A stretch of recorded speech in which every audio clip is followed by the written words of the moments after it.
Fucking with Polo, man. Ain't no hiding, all y'all know exactly where to find it. All I did was back up what I'm rhyming. Fast forward, rewind it. Play it, pause it, promise you could never stop it.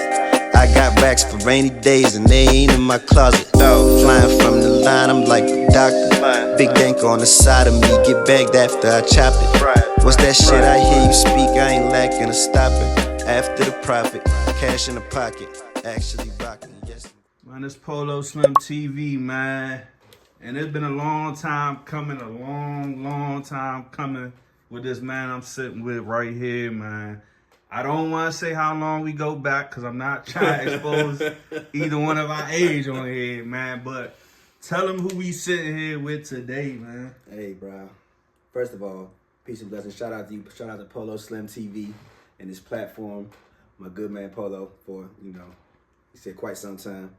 It's dirty cash with a dollar sign. Play styles of lifestyle, complicated rhyme schemes, similes, metaphors, punchlines. Coolin'.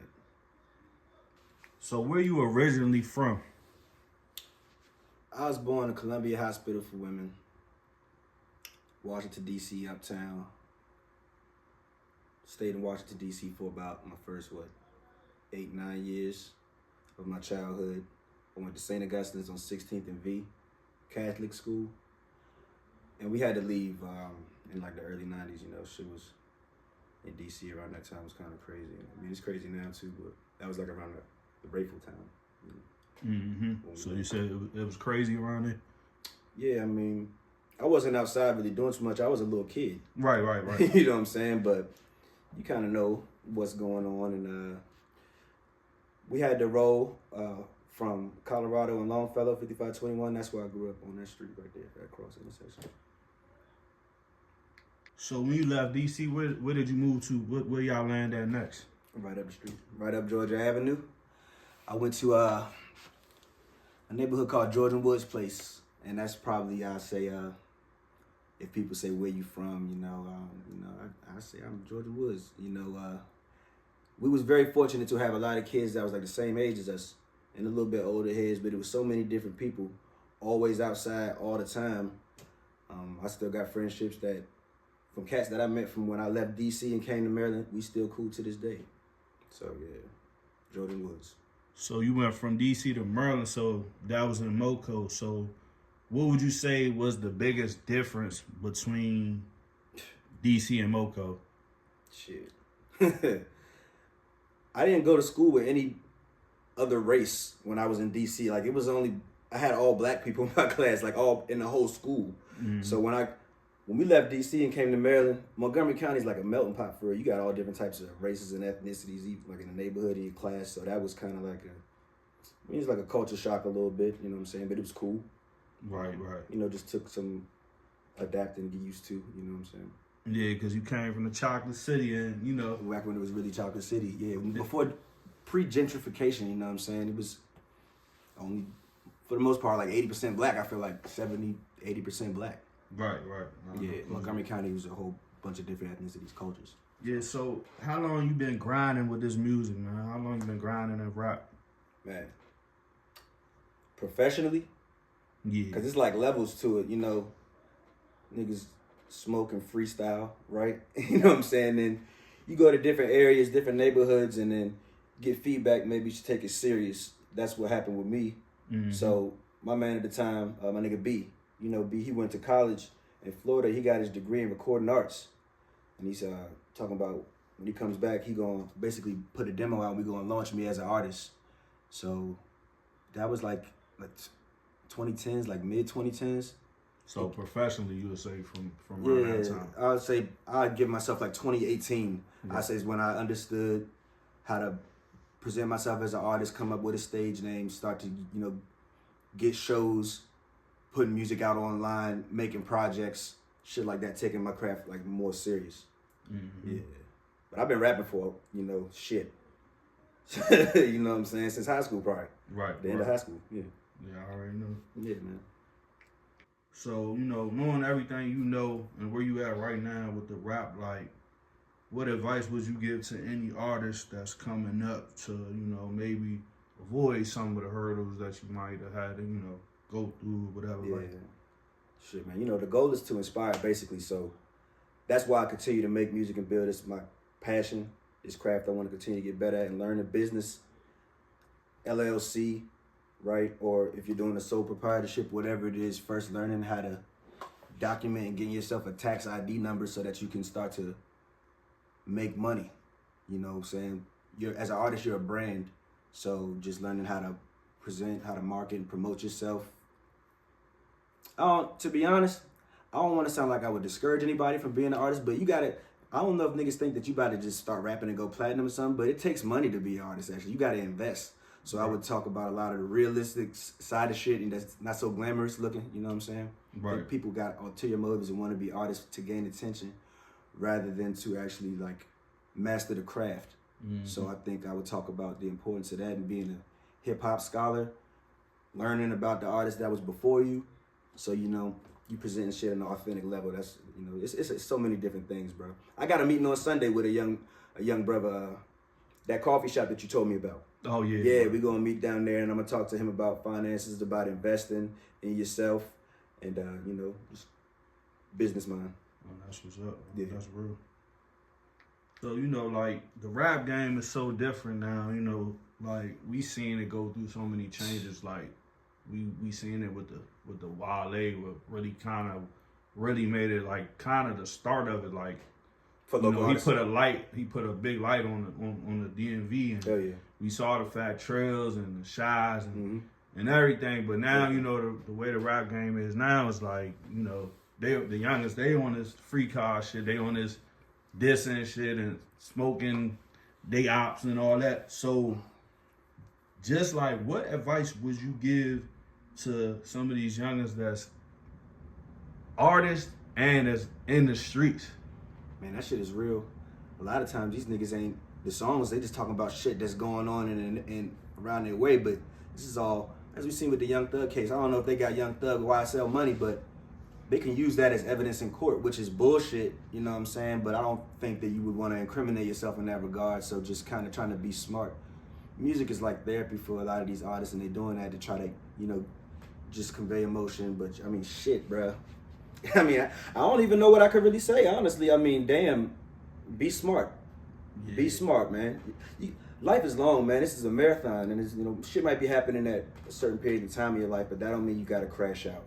You know? Right. Try to find a way to get to a bag. Do things that you enjoy. You know, don't be a yes man. A lot of times you get involved in shit with crowds and then, you know, neighborhoods and shit like that. It don't be, you know, niggas, I guess, feel like they don't have too many options, young niggas. So, you know, man. Yeah, I mean, it's the times is different, you know, because it's like our generation, we were trying to get away with things, and, you know, we did whatever, you know, dudes did what they did and stuff was going on, but this generation, it seems like they more, you have to, they gotta be braggadocious. Like, it doesn't count if you don't show it. It don't count if you don't show it on the ground. It's the social media shit, the internet. That shit is, perception is like, unfortunately, greater than reality, right? So what you see look real, even though, you know what I'm saying? We all know that's not actually the case with everything. The internet, likes, comments, shit, the whole fact that you can go viral off of, you know, bamming out. Yeah. You could bam out and go, you know what I'm saying, and then end up monetizing that shit. Right. That's fucked up to say and think about, but I mean, shit. It's our goal as, you know, role models and people who are seasoned in this game to lead by example, right? So just learning, be enterprising, be an entrepreneur, man. Get to the bag, bro. There's a lot of things to do out here, and it's like, get some money. You know, get you some bitches, man. I don't even think these young niggas like bitches like that. Nah, for real, that's what I be wondering. Like, what the fuck? Man, whatever. But that's crazy that you just said, like, bamming out, because, like, not even, like, with the music I see, there's a lot of content creators is like, they just say content over everything. Like, they don't care what, they will do anything as long as they can get some good content out of the shit. Like, they don't got no morals, no standards, no nothing. Like, literally, they just say the saying is content over everything. Like, yeah, content. Controversy sells. That's an old motherfucking saying that I guess it still stands the test of time. Controversy sells. People like, it's clickbait. You know what I'm saying? I ain't gonna lie, like if I see something on Twitter, if it's something controversial, you probably just by default, I don't know why, you probably gonna check out what that is rather than if it's something positive or, you know, I don't know if this is by design. I'm pretty sure that it is, and that's just kind of fucked up how that's reality. But it's always two sides to everything too. So you know. Yeah. So how would you say like your the way that you make music? Do you feel like, you know, for example, like compare like a Kendrick to like a Drake? You know what I'm saying? Like Kendrick drops when he wants to drop. You know what I'm saying? Yeah. Drake drops all the fucking time. Like Drake, like, you know what I'm saying? Like how when Jay-Z had his run, it was every summer, boom, boom, boom. So what would you say like your process is like? Yeah. Do you feel like quality over quantity? Like, you know. That's a good question, bro. I think that, and this may not even be a saying, these sayings and all that shit, some of them may stick and hold true across the board with everything, but I think quantity produces better quality. And in my experience, that's what's happened with me. Like the more music I make, the better I get. So I don't ever really run out of ideas, concepts. It's been songs that I wrote, and then you sing them, perform them live, and when you record them, it's like, this shit don't hit like how I thought. And then there'd be other records that I'm not really feeling that people really like. So you just gotta keep going. Like for me, I do this because I love it. So if I'm gonna continue to do it, I'm gonna learn how to make money from it. And shit, your creative process is just that. You know, I drop a lot. I got over 100 songs on the internet. You know what I'm saying? And it's some songs I used to have when we was passing out CDs that I don't even have access to that, you know, still count. Right. Yeah. So you would you would say like you more quantity then. yeah. I mean, because I think not saying that your quantity isn't quality, but you gotta give people a chance. You don't know, like a lot of times niggas jump in the game, right? You think you're gonna write some songs or make a project and then you gonna go platinum or like make a hit or sitting there trying to write a hit. Like I don't know who is to determine what a hit is, man. It's like give people options. Different people like different types of sounds. It's a time and place for everything. Right. You know what I'm saying? And different projects can have different themes. I got different producers, so that's gonna be different sounds. You know, so yeah. So put it out and then on to the next one. Yeah, man. I did 2 projects I released within the past 6 months, right? And then I'm about to work on something new. We got this content we're working on. We got videos, live shows. It's a lot to do, bro. So just keep it moving. All right. Do you have like some names of some projects or some shows that we should be on the lookout for? I know you just kind of touching on. No, I could be specific. You know, Player Style Playlist. I dropped that on New Year's Eve. We got a video coming out right now. What's in the process with Dion's Cartoons? It's a cartoon imagery video for my song Easy, the 4th track on PSP, Player Style Playlist. You can check that out on all platforms.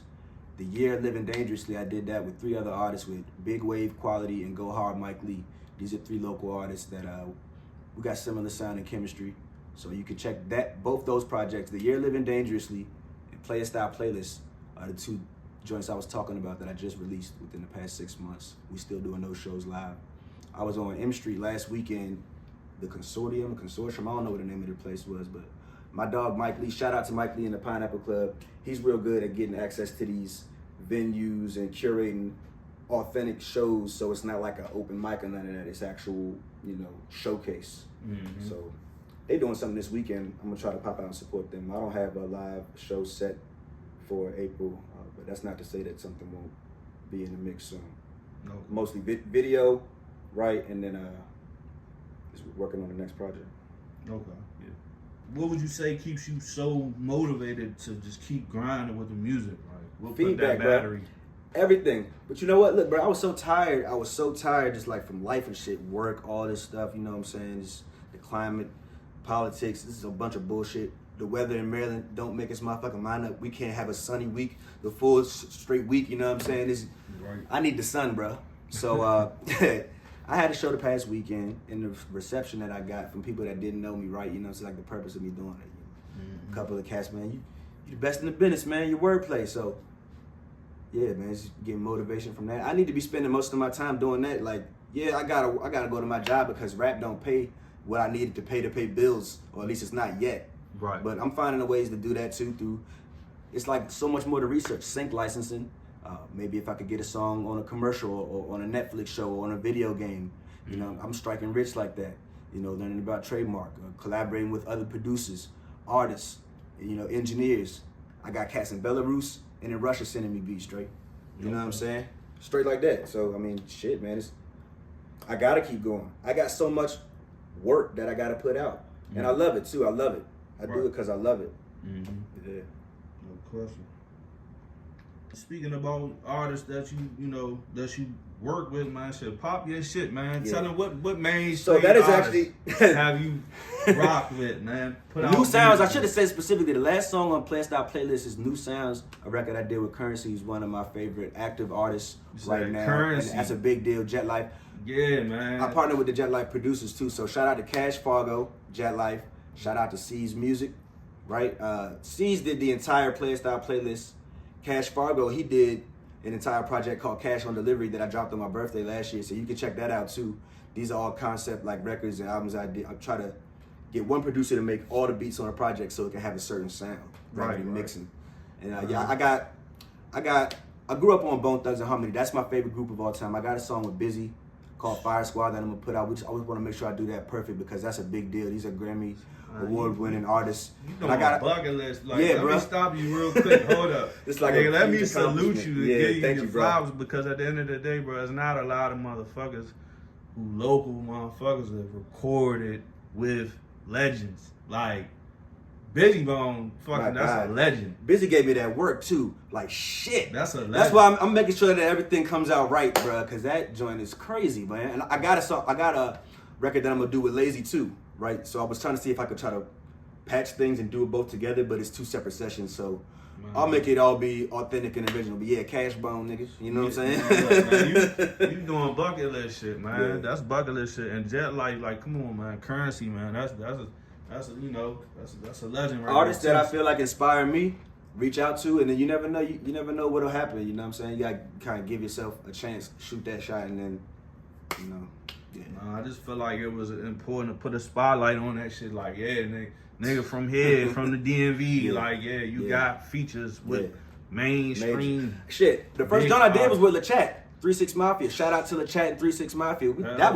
That was way back in the G. I was cleaning my basement. I seen one of her mixtapes, dog, and she had her number on it. I'm like, fuck it. I'm about to just call this jump. Mm-hmm. I called and she picked up. Damn. Chat picked the phone up. I said, I got an idea for a record. Shout out to my nigga Myron. He made that beat. Somebody who started with me in the beginning of this music, you know. Major he's Mayo, doing bro. shout out to Major Mayo for sure. That's my brother. He's an artist, but he does a lot more than make beats. Just a creative, right? A brilliant mind. So yeah, that was the first collaboration. Actually, 3-6 Mafia. So yeah, 3-6 Bone Jet Life. You know what I'm saying? Yeah. Man, look, man, shit, man. Look, do we need to say any more? Shit, nigga, yeah. Praise God, man. I big, tell you, bro. yeah, thank you. That's good shit, man. Unfortunately, man, we lost a brother, man. Brother to me, brother to you. Decades long, man. You know, rest in peace, man. The nigga Phil, man. You know, Phil the Future, Felipe Dro. You know, whatever you made known by, but you know, My nigga we know that nigga as Phil. We know that nigga as Fats, nigga. From school, nigga. We all went to school together, man. So you know. Man, you know that shit. I know it crushed you, it crushed me, it crushed everybody out Shit, here. right? So. It's still not right. It's been over a year. Time Yeah. be flying. Yeah, man. Look, yeah, we just his birthday Celebrated his just birthday went and then by, and the actual- 1 year anniversary of his death, man. So, where was you at? Do you remember where you was at or Yeah. what you was doing? Everything. When you got the news. I was on Instagram walking my dog, and I seen somebody got shot at the hot box. Little Fats be in the hot box every day, advertising, posting what sales they got. You know what I'm saying?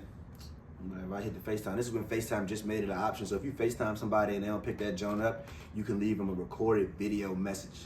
So I remember doing that, and I was like, "Hey, what's up, good bro? You know what I'm saying? I know you all right for real, but I just heard something happened in the hot box. So just hit me back and let me know you straight," type shit. And then he ain't hit me back. We always talk every day, pretty much. You know what I'm saying? We got a big group chat. It's my neighbor. He's helped me out a lot with, you know. So he ain't hit me back, and then I was like, this doesn't kind of feel right, you know what I'm saying? So then, damn, bruh. And it's crazy because this shit happened like around it happened, I think around 3 something, if I'm not mistaken. I sent him a video on IG, and he responded to the joint. I still got the DM in my Instagram DM right now. I sent him the joint. He responded to the joint, and then the homie E-Man, you know, he told me what happened, bro. And I'm like, what the fuck? I'm like, bro, I just literally sent the nigga something, and he responded to the shit. You know what I'm saying? So, man, you know, Phil fucked us up, man. Like, yeah, man, that shit. Long live my nigga Phil, man. I'll say one thing. I don't even care about crime rate. Man, fuck that shit, bro. Like, we all shed tears, man. Fuck that, man. Bruh. That's our nigga. That shit was like, you know, feel like when everybody's special, bro. You know what I'm saying? But like, that shit ain't supposed to happen. Nah. Like, when Dip got killed, it's not supposed to happen. Right. How the fuck did that happen? Exactly. Broad daylight.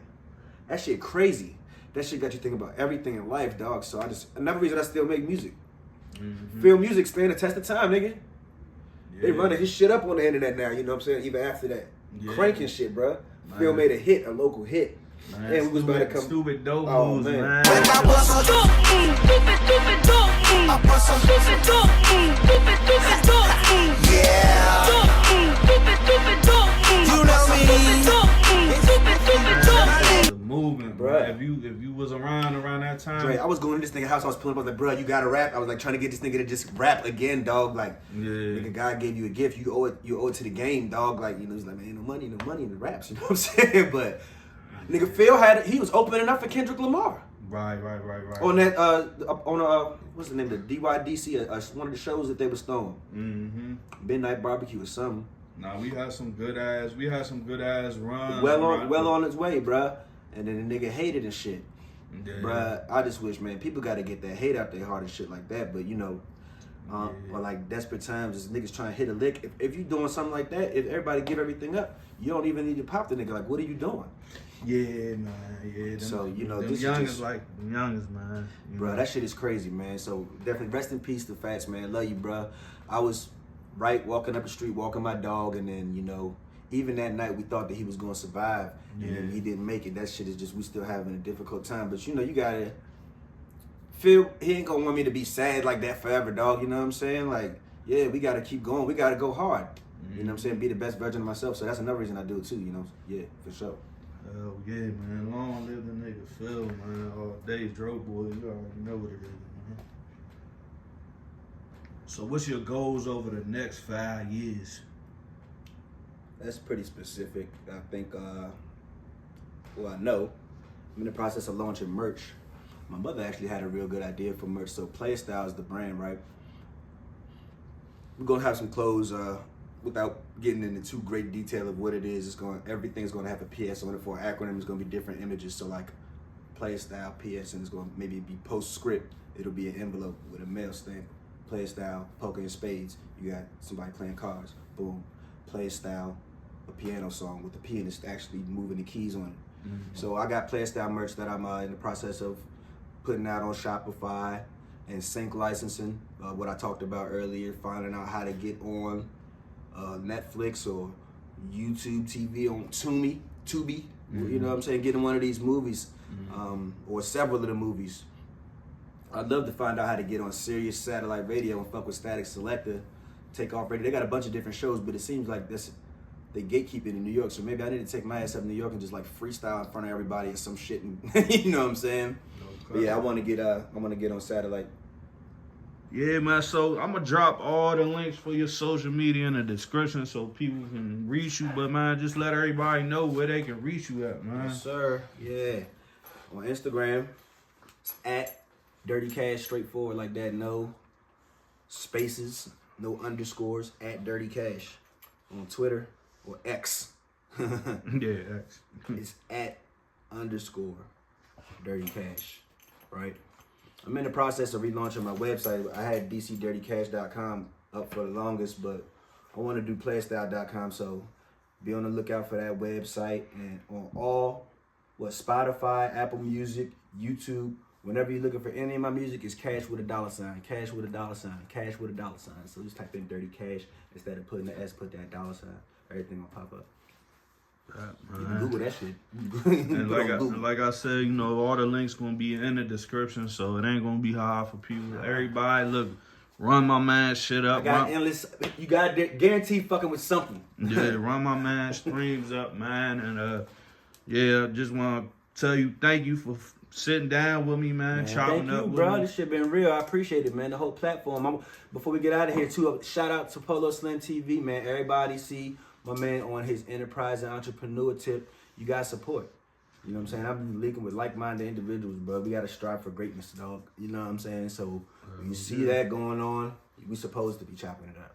Hell yeah, bro. You already know, man. As long as I got a platform, the bigger I get this joint, shit. You got a platform. You can come on here. Whenever you got a project or whatever you want to speak about some shit, it can be whatever, just regular shit. You ain't got to be dropping shit. So hold on, before we go, let me just random question. Have you ever had a bitch lie on her pussy and say that she fucked you? Oh. Curveball. Damn. I don't know. I had kind of, but it's not lie. It was something else. I had somebody say that I ate their pussy, and I didn't. But that's lying on her pussy. It is. Yeah. So yes, I have. Yes, I have. What the fuck, nigga? Yeah. Hey, look, man. I'm not gonna say who you are, and then, look. To be honest with you, who knows what goes on behind closed doors? You know what I'm saying? I've kind of like tried to be real chill and selective now, but you know, I had a time where, you know, when I was behind the bar, you know what I'm saying? Right, Scoot? Hey, look, he don't like that shit, Yeah, man. that shit Tell him, wild. man. Scooter, don't fuck with it. Stop lying on your box, man. Y'all done got Scooter messed up, This man. nigga turned, man. He said, "No, we don't do that around here, bruh." Stop. Hey, all right, and we gonna end it like that, female. Stop lying on your box.